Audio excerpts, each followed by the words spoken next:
நீங்கள் மட்டும்தான் பால் குடிக்க முடியும், பால் குடிப்பீர்கள்.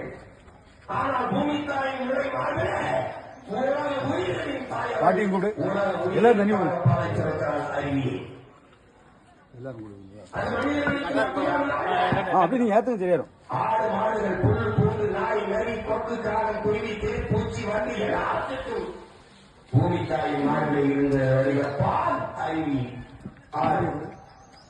அப்படியா அது உங்களுக்கு உடமையானது என்று கருதி மழையாவது ஆடை சாதித்ததையா அந்த நதி உங்களின் உடமையா? அது பூமி தாயின் ரத்தம் உங்களுக்கு எனும் வயிற்றுக்கு இதற்காக உங்களுக்கு மழை அறிவித்தால் ஆறு மழைத்து விடுகின்ற அடிப்படையில் இல்லாத நீங்கள் உங்களுக்கு இருக்க அறிவியல் புவியியல் இயற்பியல் உயிரியல் எல்லாம் இதற்காக படிக்கிறீர்கள்.